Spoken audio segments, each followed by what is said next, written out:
Muito bem, pessoal, sejam bem-vindos ao nosso curso de legislação para o concurso do município de Itapejara. Vamos estudar aqui a legislação que é comum a todos os cargos, as leis municipais aqui de Itapejara, começando pela lei orgânica do município, que é a principal lei de todo o município, a sua lei orgânica.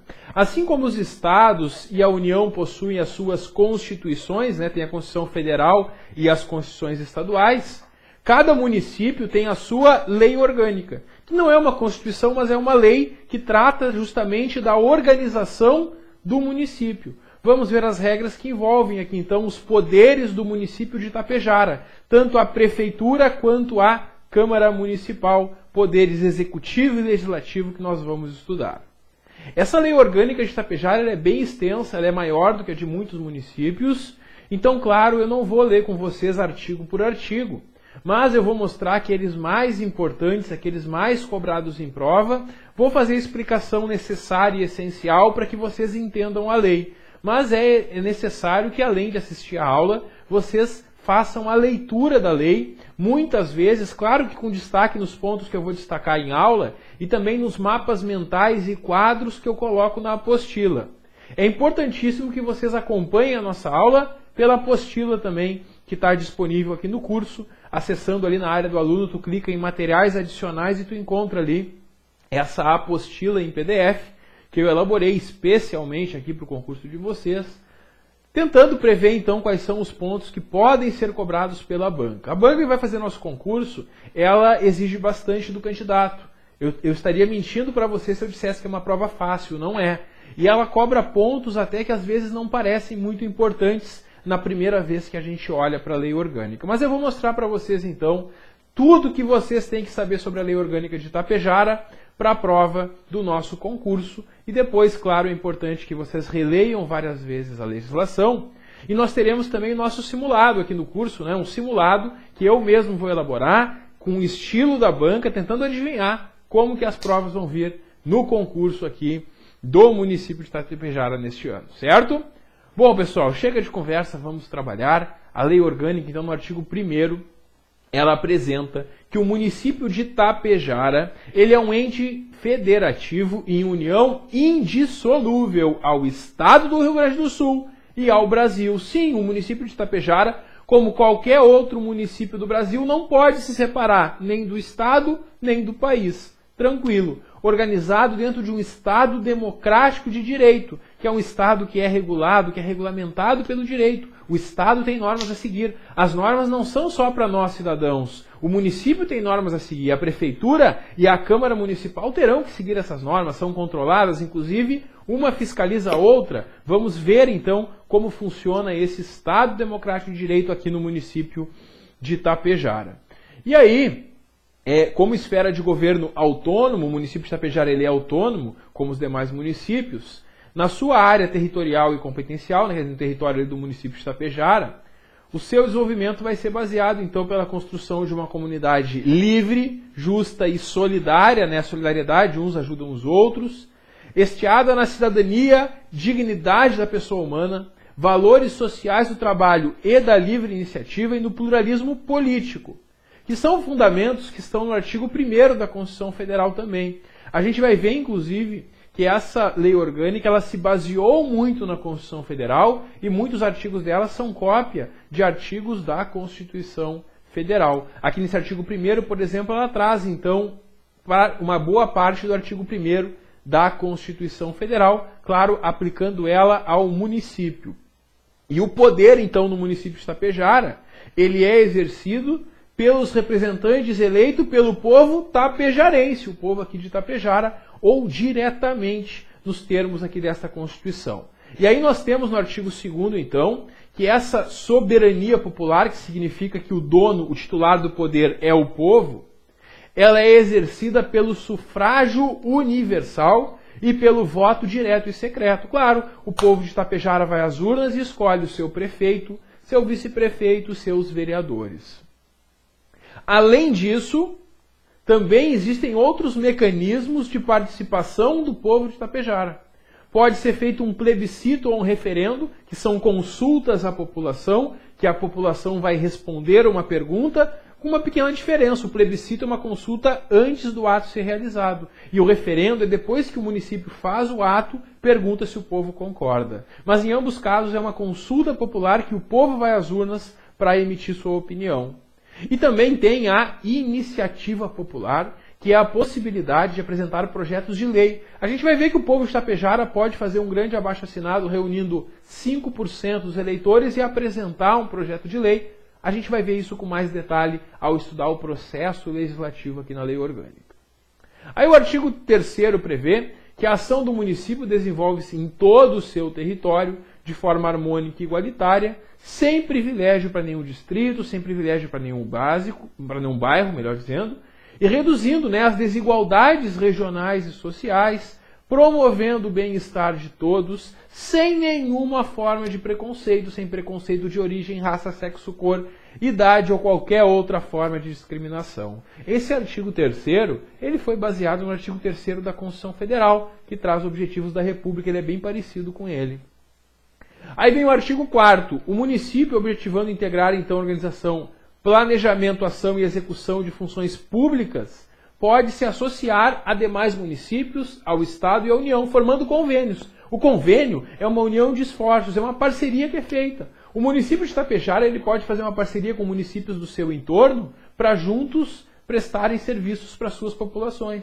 Ele também pode fazer um convênio com o Estado. E também pode fazer convênio com o governo federal, que é muito comum. Aí o governo federal repassa um recurso para o município coloca mais um recurso em cima e faz ali um serviço de interesse da população. Então a Lei Orgânica, no artigo 4º, permite que o município de Tapejara faça convênios com outros municípios, com o Estado e com o governo federal.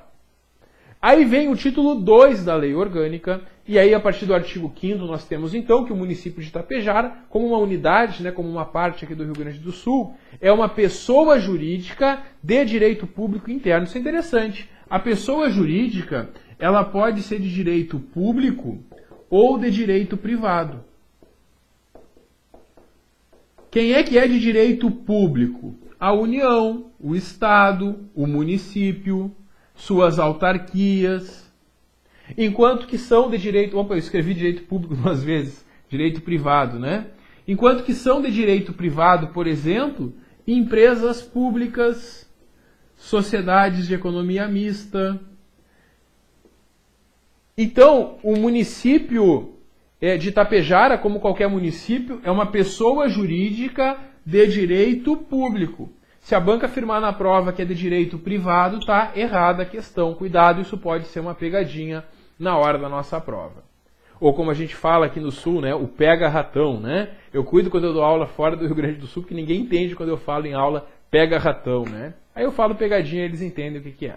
Ou pega-vacilão seria lá fora, Bom, e aí nós temos então no artigo 5º, justamente essa ideia então, que o município de Tapejara é uma pessoa jurídica de direito público interno, não é externo, porque uma pessoa de direito público externo seria uma organização internacional, por exemplo, com autonomia política, administrativa e financeira. E é organizado por essa lei orgânica, seguindo, claro, as regras da Constituição Federal e da Constituição Estadual, como não poderia deixar de ser. O artigo 6º prevê que a cidade de Tapejara é a sede do município, tranquilo. E o artigo 7º traz os poderes. E aqui eu quero que tu tenha cuidado com uma outra possível pegadinha aí na hora da nossa prova, Que é o seguinte, pessoal, a gente tem os poderes do município, e o município de Tapejara, como qualquer município do Brasil, ele tem 2 poderes. Ele tem o poder executivo e o poder legislativo. O poder executivo de Tapejara é, claro, a prefeitura. Enquanto que o poder legislativo é a Câmara Municipal, a Câmara de Vereadores de Tapejara.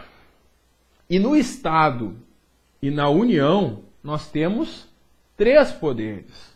Tem o poder executivo, tem o poder legislativo e tem o poder judiciário.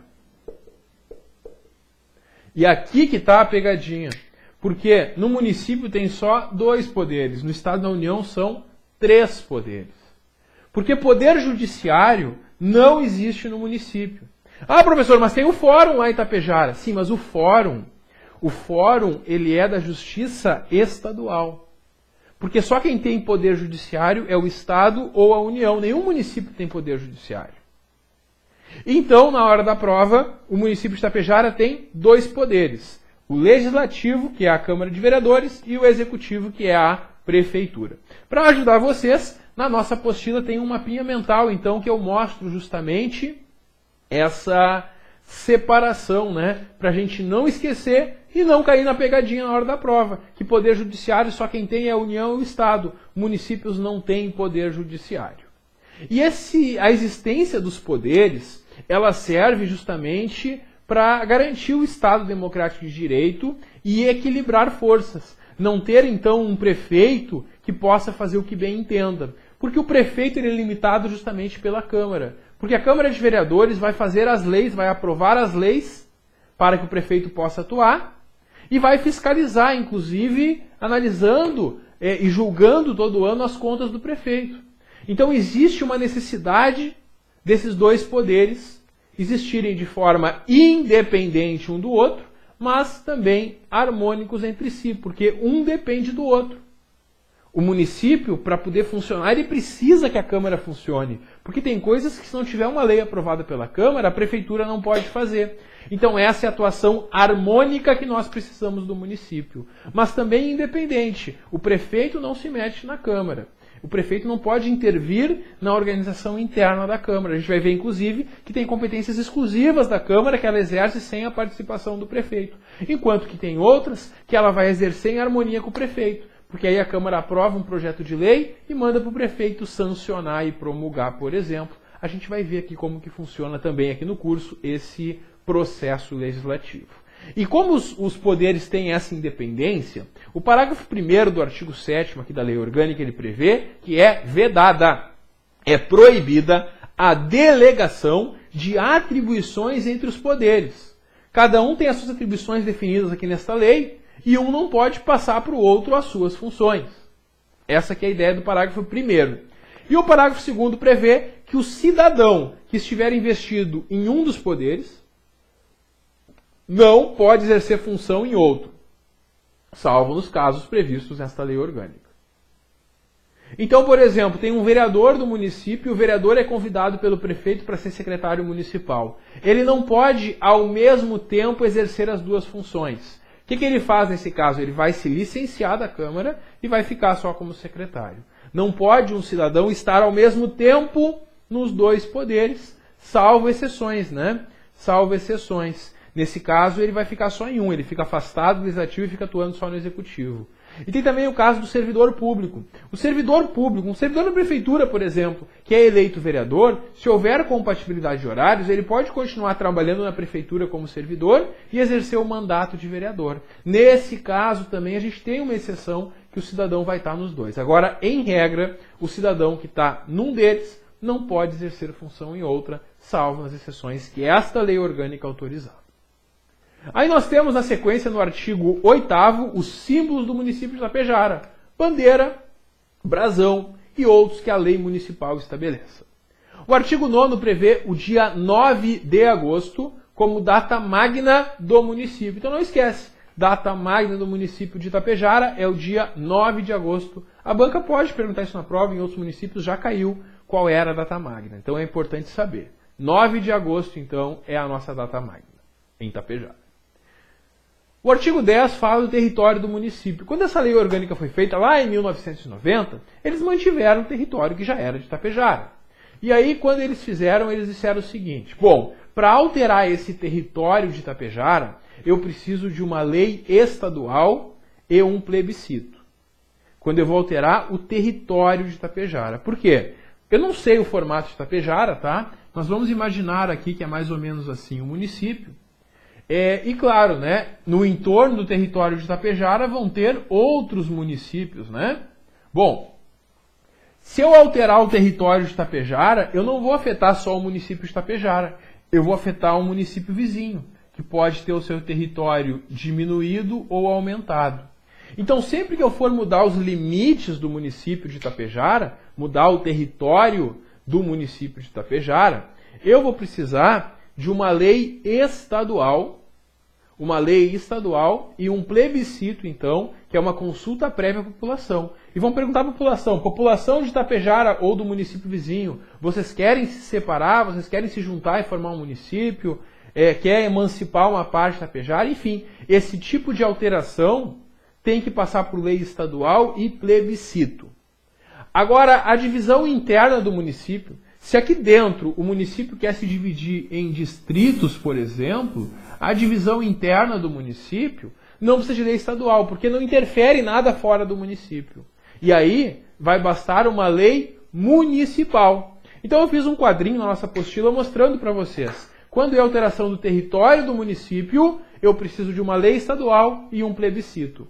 Quando é só para dividir internamente em distritos, basta uma lei municipal, observando, claro, as regras da legislação estadual. Bom, depois nós temos o artigo 11, que trata da autonomia do município. O município de Tapejara ele é autônomo. Ele não é subordinado ao governo estadual nem ao governo federal, ele tem a sua autonomia. E por que o município de Tapejara ele tem essa autonomia? O artigo 11 vai explicar, por 4 incisos, por que ele tem essa autonomia. Para te ajudar na hora da revisão, e até para entender agora essa divisão, eu esquematizei no nosso material, eu esquematizei ali como que funciona essa organização. E aí, então, no mapinha mental, eu coloquei ali 3 ramos, né, no nosso mapa mental que mostram essa autonomia. Primeiro, a auto-organização. Por quê? O município de Tapejara é ele mesmo que se organiza. Como que ele faz isso? Com essa lei orgânica. Porque essa lei orgânica organiza. A palavra orgânica vem de organizar. Organiza a administração municipal, organiza os poderes, organiza o município. E isso é um dos motivos pelo qual o município é autônomo, porque ele se auto-organiza, porque ele tem a sua própria lei orgânica. Segundo motivo, porque o povo de Tapejara vai às urnas e elege diretamente o seu prefeito e vice-prefeito. Cuidado, a banca faz pegadinha dizendo que a eleição é indireta, isso estaria errado. Eleição direta do prefeito e do vice, que vão integrar o poder executivo. E quem mais que é eleito pelo município? Os vereadores. E esse é um outro motivo da autonomia, eleição direta dos vereadores, que vão integrar o poder legislativo do município. Perfeito. E tem mais um motivo que mostra que o município de Tapejara é autônomo. Por quê? O município de Tapejara ele tem capacidade normativa de legislar, de fazer leis sobre assuntos de interesse local. E as leis que interessam ao município de Tapejara, leis de interesse local, são feitas pela Câmara de Vereadores, pela Câmara Municipal aqui de Tapejara. Por esses 4 motivos eu posso afirmar que o município de Tapejara possui autonomia. Aí nós temos na sequência o artigo 12, que prevê que na consecução dos objetivos, então, desta lei orgânica, tem algumas disposições, né, que devem ser observadas. Primeiro, que depende de autorização da Câmara de Vereadores a celebração de convênios, instituições, consórcios, associações ou outros instrumentos associativos. O inciso 2, no entanto, diz que estão excepcionados, quer dizer, não precisam da autorização legislativa, convênios, termos de acordo, adesão e outros que sejam com o Estado e União, que decorram de diretrizes dessas esferas, né, referente a serviços, então, a serem realizados que não envolvam custos para o município. Se não envolve nenhum custo para o município, não precisa da lei. Agora, se envolver algum custo para o município, se o município vai ter uma despesa com essa parceria, com esse convênio, aí precisa passar pela autorização da Câmara. O terceiro inciso prevê que convênios, consórcios, instituições de entidades, associações com outros municípios dependem, além de autorização legislativa local, de autorização da Câmara de Vereadores desses outros municípios que vão ser atingidos, claro, né? E por fim, essas espécies enumeradas no artigo 4º dependem de autorização da Câmara quando forem firmadas com entidades localistas e de outros municípios, né? Esses convênios também, então, vão depender da autorização da Câmara quando forem firmados, então, com essas entidades locais e outros municípios. Muito bem. E aí o artigo 13 traz 3 vedações, e a banca adora fazer questões com essas vedações. Fica muito atento com isso na prova. O que é vedado? O que é proibido ao município? Primeiro, artigo 13, inciso 1. Município não se mete com religião. O que diz ali no inciso? O município não pode estabelecer cultos religiosos, quer dizer, não pode criar igrejas, cultos religiosos, Não pode subvencionar, quer dizer, não pode dar dinheiro para entidades religiosas. E também não pode embaraçar, atrapalhar, obstaculizar, criar obstáculos para o funcionamento daquele culto, para nenhuma forma, para nenhuma religião. E também não pode manter com eles relações de dependência ou aliança, exceto colaboração de interesse público. Então não pode o município se meter com religião, essa é a primeira proibição. Segundo, recusar fé a documentos públicos. Os documentos públicos têm uma presunção de legitimidade, não pode o município se recusar a aceitá-los. E terceiro, não pode o município de Itapejara criar distinções, criar diferenças entre brasileiros ou preferências entre si. Não pode tratar de forma diferente os brasileiros, nem dar privilégios para um ou outro. Essa é a ideia do artigo 13 dessa vedação aqui. Como assim, professor? Bom, o concurso Itapejara agora. Lá no edital dizia quem é que pode e quem não pode fazer o concurso. Tem requisitos básicos, né? Lá nos requisitos, o que constava lá? Ser brasileiro. Por quê? O município de Itapejara, ele não poderia dizer só pode fazer concurso quem nasceu em Itapejara ou quem nasceu no Rio Grande do Sul. Não.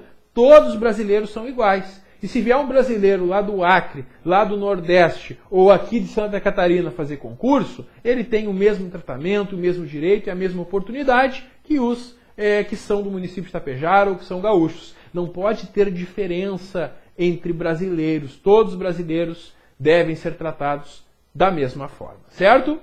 Muito bem. Concluímos então a primeira sessão desse título e agora vamos falar sobre os bens públicos municipais a partir do artigo 14. É que o patrimônio municipal ele é integrado nesses bens, né? Imóveis, móveis e semoventes, direitos e ações que a qualquer título pertençam ao município. Além disso, o município vai ter direito, conforme o parágrafo 2º desse artigo 14, a participação no resultado da exploração de petróleo ou gás natural, né? Que é aqueles royalties que os municípios recebem, né? Bom, o artigo 15 prevê que o município vai usar os seus bens como recursos fundamentais para realizar políticas urbanas, como habitação popular, saneamento básico e assentamento do pequeno agricultor. E aí ele pode, inclusive, vender ou permutar, trocar bens por outros, né? Sempre para alcançar essas necessidades de interesse coletivo. O parágrafo 1º traz as regras da alienação de bem municipal. O que é alienar um bem? É transferir ele para outra pessoa. Isso é alienar. Pode ser uma venda, pode ser uma doação. Bom, então, para a alienação dos bens do município, o parágrafo 1º estabelece algumas regras. O inciso 1 traz as regras dos imóveis e o inciso 2 dos bens móveis. Quando se tratar de um bem imóvel que o município quer alienar, ele vai precisar de autorização legislativa, que é a autorização da Câmara, e só precisa dela para uma doação específica, devendo constar no contrato de doação encargos do donatário, prazo de cumprimento e cláusula de retrocessão.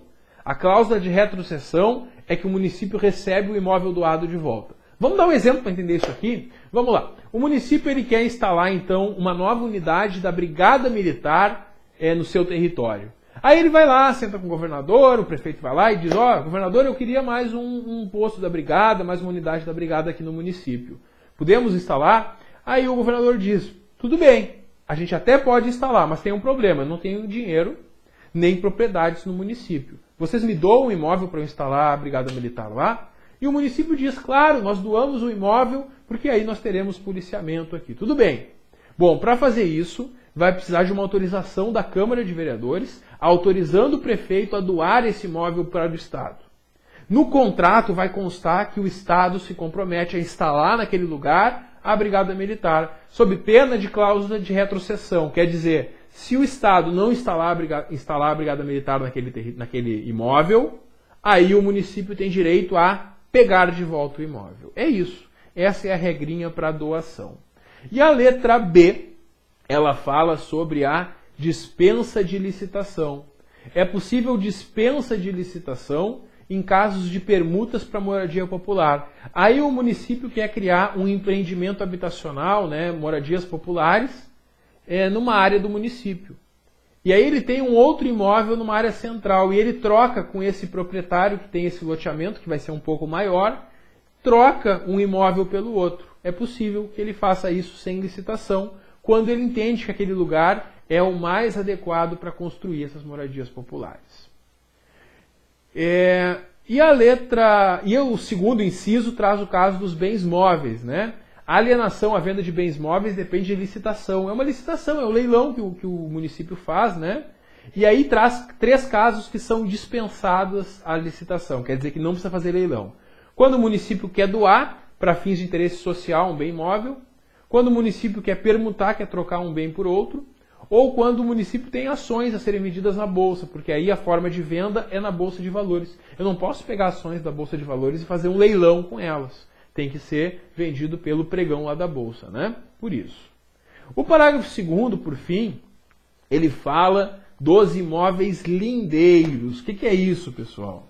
O imóvel lindeiro é o imóvel vizinho, né? Imagina só que o município ele vai lá construir uma escola, um posto de saúde, enfim, ele faz uma obra pública em um imóvel e por alguma falha até, eles não aproveitam todo o imóvel. Fica uma faixa do imóvel inaproveitada. Então aqui está, por exemplo, aquela escola pública e sobrou essa parte aqui do espaço que não tem utilidade nenhuma, até porque a escola já está construída. Bom, aí tem um proprietário vizinho. E o proprietário vizinho gostaria de ampliar a sua propriedade. Nesse caso, quando o município percebe que essa área não é necessária para a escola, ele pode vender para o vizinho. E aí ele não vai licitar, porque não adianta abrir uma licitação, porque ninguém que não seja o vizinho vai ter interesse nessa faixa, nesse pedaço do imóvel. Nesse caso, o município pode vender para o vizinho, desde que tenha 2 coisas. Prévia avaliação, eles vão avaliar o valor, e aí, claro, né, se o vizinho quiser pagar o valor que vale essa faixa de terra, ele paga e ela vai passar a ser dele, tendo também a autorização legislativa. Tem que ter a avaliação para alcançar o valor e também a autorização da Câmara. Aí pode vender. O vizinho paga esse valor e esse espaço passa a pertencer à propriedade dele. Isso é chamado na lei de licitações de investidura. E está previsto então aqui na Lei Orgânica de Itapejara, no parágrafo 2º, certo? Então é isso, pessoal. Com isso concluímos este primeiro vídeo sobre a Lei Orgânica de Itapejara. No próximo vídeo eu volto para a gente continuar conversando sobre a Lei Orgânica. Vamos falar no próximo vídeo sobre a competência do município. Dá um clique que eu já volto. Até logo.